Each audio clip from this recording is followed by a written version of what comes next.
Nous sommes mercredi 2 août et cette date marque le dépassement 2023. Qu'est-ce que cela veut dire?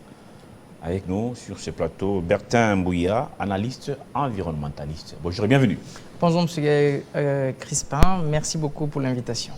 C'est un sujet qui m'intéresse personnellement, j'aimerais en savoir davantage. Quand on parle dépassement écologique, qu'est-ce que cela veut dire?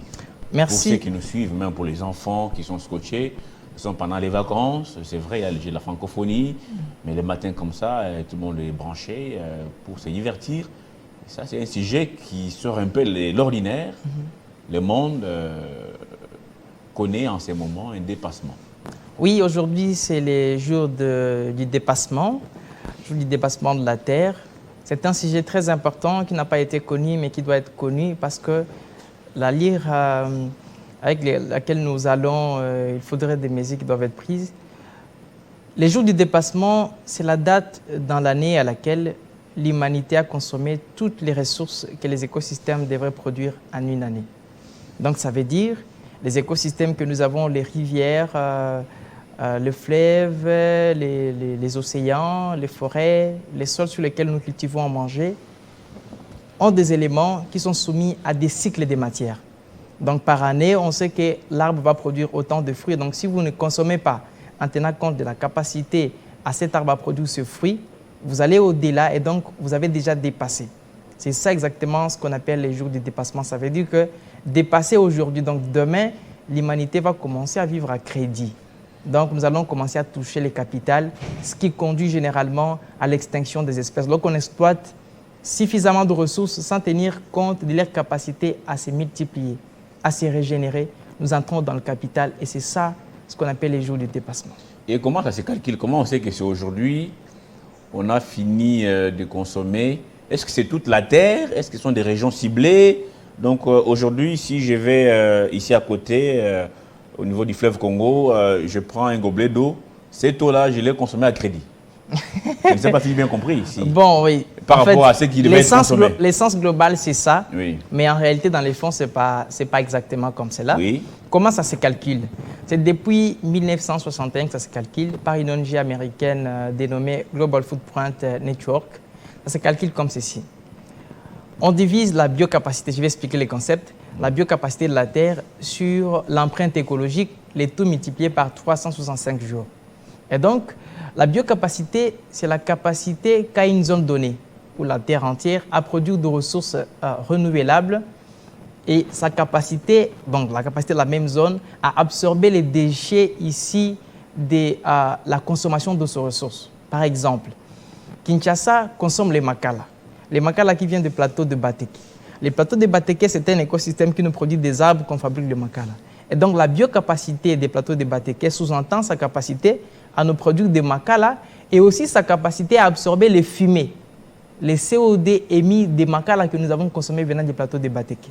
C'est ça la biocapacité. Alors que l'empreinte écologique, c'est un indicateur qui se mesure en fonction de la surface d'un sol donné, qui peut être capable de satisfaire un besoin d'un individu, d'une population. Par exemple, M. Crispin, tel que vous êtes là, vous avez porté des habits. Ces habits-là ont été puisés quelque part dans la nature. On a pris du coton quelque part, on a pris ceci, du colorant, on a mélangé. Tous ces composés ont été pris dans la nature. Et là où on l'a pris, on peut l'estimer à une superficie donnée, à 1 mètre carré, 2 mètres carrés, votre chaussure, votre voiture a été prise, il y a des minéraux qu'on a pris dans la nature. Ça s'estime sur des surfaces bien déterminées. Et ce sont ces surfaces qui déterminent votre empreinte écologique à vous. Donc, lorsqu'on prend la biocapacité, il y a des études scientifiques qui démontrent la capacité à un type d'écosystème à se régénérer, à produire de ressources. Lorsqu'on mélange toutes ces capacités des écosystèmes à produire de ressources, on les divise sur l'empreinte écologique de chacun, le tout multiplié par 365 jours, ça donne les jours du dépassement. Là, on peut savoir si nous sommes en train de consommer en dessous de la moyenne ou nous sommes déjà au-dessus. Et avec les calculs qui ont été faits pour qu'on tombe au mois d'août aujourd'hui, ça signifie que nous avons besoin d'une planète et demie pour satisfaire à nos besoins pendant une année. Bien, c'est grave ça quand même comme révélation, mais j'aimerais comprendre si ça concerne, parce qu'on parle de l'humanité, c'est sur toute la Terre où il y a des pays qui ont suffisamment consommé les ressources depuis peut-être 2 mois, depuis 3 mois, et ici chez nous on dit la RDC c'est un pays solution au problème des autres, au problème créé par d'autres, parce que nous on n'a pas encore atteint la capacité de polluer de l'air. Par contre nous avons cette forêt immense, on nous interdit de couper les bois, entre-temps on ne gagne rien. Le principe pollueur-payeur n'est pas encore applicable chez nous ici. Les autres pays comme l'Afrique du Sud, l'Amazonie et autres, ils ont gagné, le Brésil aussi, ils ont gagné beaucoup d'argent. Nous autres, il n'y a que des promesses. Est-ce que c'est tous les pays du monde, sur toute la Terre, à chaque point, on a atteint ces dépassements 2023 où ça concerne certains pays, mais nous payons juste la facture des choses qu'on n'a pas faites, quoi. Merci, c'est une profondeur très importante que je n'ai pas soulignée dans mon introduction. Je l'ai dit, les jours de dépassement se calculent d'abord pour l'humanité entière. Ensuite, ça dépend d'un pays à un autre. Les statistiques qui ont été données par rapport à un besoin d'une planète, 7, c'est pour toute l'humanité. Mais il y a des pays qui atteignent les jours de dépassement les plus tôt que les autres. Par exemple, les Qatar. Pour les Qatar, les jours de dépassement tombent au mois de février. Non, juste 2 mois après, c'est fini. 2 mois après, c'est fini. Et donc, les restes vivent à crédit. Donc, et après, tout ce qui est consommé là-bas vient d'ailleurs. Non, en fait, oui, il faut les crédits dont il s'agit, oui, c'est le fait que ce qu'ils ont comme ressources, ce qu'ils émettent comme déchets, ne peut pas être absorbé chez eux seulement. Donc, ça va ailleurs. Ça va ailleurs. Ça va ailleurs et c'est comme ça que nous sommes en train de payer. Nous payons, alors qu'en oui, retour, on ne gagne rien. On ne gagne rien.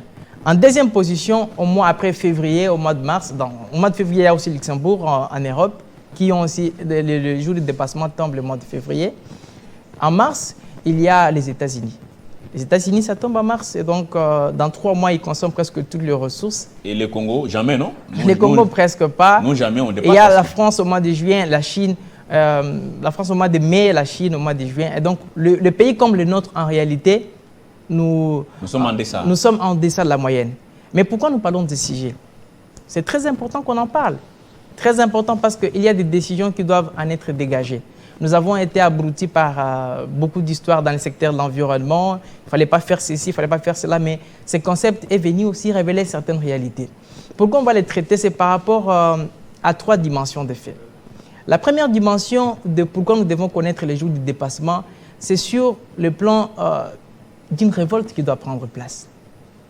Notre pays ne pollue pas autant, ça c'est connu à tous.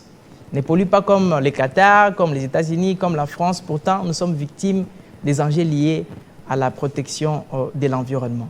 Lorsqu'aujourd'hui, on dit que les pays comme le Qatar atteignent son jour de dépassement le plus tôt possible, alors que pour que l'équilibre soit maintenu, le Qatar doit avoir une superficie, selon les statistiques, on dit que le Qatar devrait avoir à peu près 3, 4, 5 Qatars pour justement équilibrer en termes de ces ressources, au fait. Donc, les pollutions que le Qatar émet, pour créer un équilibre entre les taux de pollution et aussi l'équilibre sociétal, il faudrait que le pays comme le Qatar ait une superficie au-delà de 4, etc. Alors que nous, notre pays, nous avons une grande superficie, mais nous ne polluons pas autant.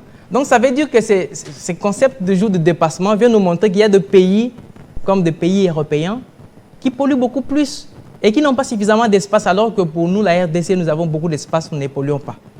Et c'est ce qui veut aussi nous prouver, faire un parallélisme entre les doutes que nous avons sur l'exploitation de blocs pétroliers ou pas.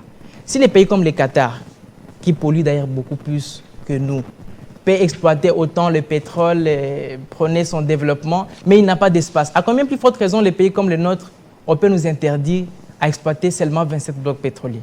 Donc c'est ce qui montre qu'il y a le parallélisme. Ça, c'est sur le plan de la conscience des gens qui militent pour la protection de l'environnement.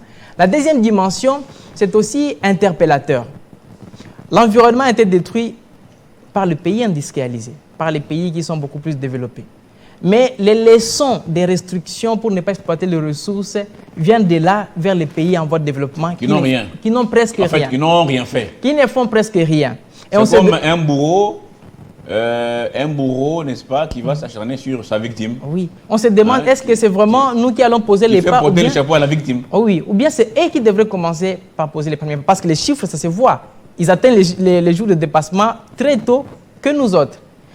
Pas si longtemps qu'il y a 2 jours, le gouvernement du Royaume-Uni, le gouvernement britannique, a annoncé qu'il y aura une centaine de permis d'exploitation de pétrole et de gaz dans la mer du Nord. Donc, ils vont commencer à exploiter une centaine de permis. Ce n'est même pas à comparer. Oui, c'est chez eux. Ça, c'est en Europe. Mais chez nous, non, il faut pas. Ils viennent ici avec des discours. Non, il ne faut pas toucher. Il ne faut pas toucher et... Est-ce qu'il faut se rebeller? Parce que là, ça fait tellement mal que ça énerve tellement. Est-ce qu'il faut se rebeller? La rébellion, pas du tout. Mais ce qu'il faut, c'est le recouvrement de sa souveraineté. C'est-à-dire? La protection de l'environnement, comme le dit toujours Bazaïba, c'est comme l'excellence Bazaïba, ministre d'État en matière d'environnement, c'est comme les droits humains. Ce n'est pas parce qu'ils polluent chez eux que nous aussi, nous devons polluer. Mais tout ce que nous pouvons faire, c'est la redéfinition de politiques qui vont nous permettre à nous développer, mais tout en maintenant les équilibres sur l'environnement. Il y a des études qui ont été menées ici. Le pays entier n'a pas atteint les jours de dépassement. Mais il y a certaines zones, quand vous les regardez, la manière dont les ressources sont en train d'être exploitées, vous dites, ça peut avoir atteint les jours de dépassement. Par exemple, le lac Mai-Ndombe. Une étude a été menée et a prouvé qu'il y a dans une année, on a pêché 5 millions d'alevins dans les lacs. Et donc, on ne laisse pas suffisamment le temps aux poissons de se reproduire. Et par conséquent, aujourd'hui, ce sont des pêcheurs qui en subissent les conséquences. La pêche n'est pas la même et si, par rapport à certaines contrées, l'activité de la pêche participe vraiment à la régénération de ressources économiques, et donc c'est l'activité économique qui est étouffée dans une zone et par conséquent, il faudrait définir des politiques nationales qui vont nous permettre à exploiter nos ressources de manière rationnelle parce que nous sommes très loin en tout cas d'atteindre les jours du dépassement et donc nous allons exploiter nos ressources en maintenant les équilibres écologiques mais tout en nous développant. S'il faut attendre à ce que les gens qui causent les problèmes et même ils sont déjà en problème déjà, s'il faut attendre à ce qu'ils résolvent nos problèmes en nous donnant les crédits carbone c'est bien mais en tout cas en fait, il n'y a pas quelqu'un qui est prédisposé à donner son argent comme ça. Il n'y a pas un État au monde. Les États-Unis, même ils sont aussi endettés. Beaucoup, d'ailleurs, je crois que c'est l'un des pays les plus endettés au monde. Il n'y a pas de gens qui sont là prêts à donner de l'argent aux autres. Non, mais il y a des pays, j'ai cité ici l'Afrique du Sud, j'ai cité le Brésil, qui ont quand même gain de cause. Pourquoi nous, les Congolais, on est toujours bons élèves à respecter les principes? C'est bien ce que vous dites que la ministre de l'Environnement, Bazaïba, dit. C'est comme les droits de l'homme, c'est pas parce qu'ils ont pollué qu'ils devront se polluer. Mais en attendant, maintenant, on fait quoi? On est là bras croisés à être solution. C'est comme un trophée qu'on vous donne. RDC, pays solution. Et ça veut dire quoi à la fin? Pays solution. Donc, ils peuvent continuer à produire. Ils sont donneurs de leçons, mais ils sont eux-mêmes pollueurs, en fait. Bon, vous voyez, polluent suffisamment. Hein? Pendant le Covid, ils avaient ouvert tout ça. Donc, c'était même... tous les fameux accords, résolutions là, de la COP 20, c'était COP quand? COP 21 ou quoi là? COP 27. Oui, c'était tout foutu en l'air. Alors nous, pourquoi les Congolais sont tellement les enfants bien élevés, les enfants dociles, qui écoutent, qui obéissent, comme si on était à l'église? En fait, ce n'est pas qu'on obéit, on était à l'église, c'est un processus. On n'entre pas... Et ce sont les pays qui polluent beaucoup plus, sont de grandes puissances, ils ont les moyens d'exploiter leurs ressources. Pour nous, par exemple, même si nous avons besoin d'exploiter le pétrole, avec quelle firme congolaise nous allons exploiter le pétrole? Il faut lancer des appels d'offres. Il faudrait que les gens viennent. Mais alors que pour eux, par exemple, la France, ils veulent exploiter, ils exploitent parce qu'ils ont des matériels qu'il faut. Et donc, ce n'est pas qu'on est des enfants dociles, etc. C'est vrai, nous encourageons notre gouvernement à développer des lobbying pour que nous commencions à bénéficier les fonds verts, comme les bénéficier d'autres pays africains que je ne vais pas citer les noms ici. Mais d'autre côté, pour moi, le plus important, c'est nous sommes un État souverain. C'est la définition d'une politique nationale durable en matière de protection de l'environnement.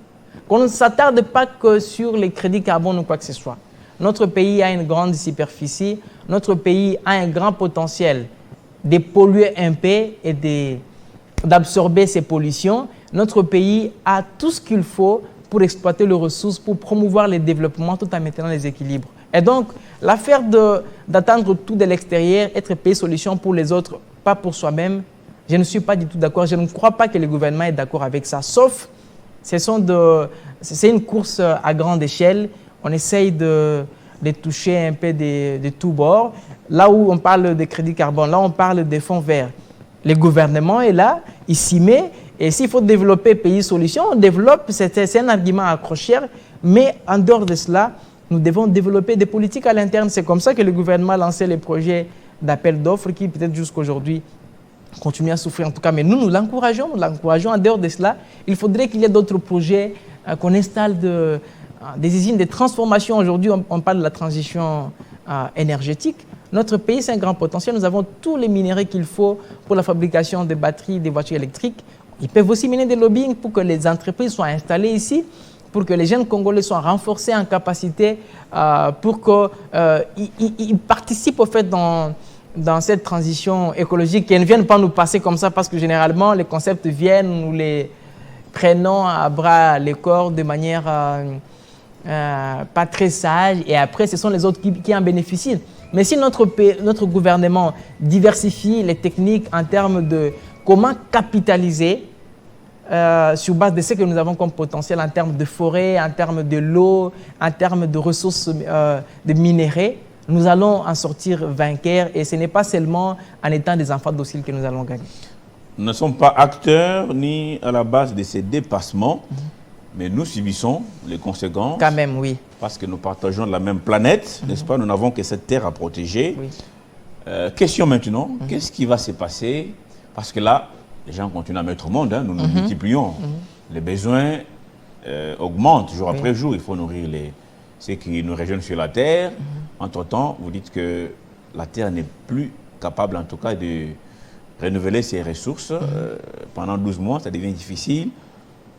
On commence à vivre à crédit. Qu'est-ce qui va se passer dans les 20, 30, 50 ans à venir si l'homme continue à s'entêter?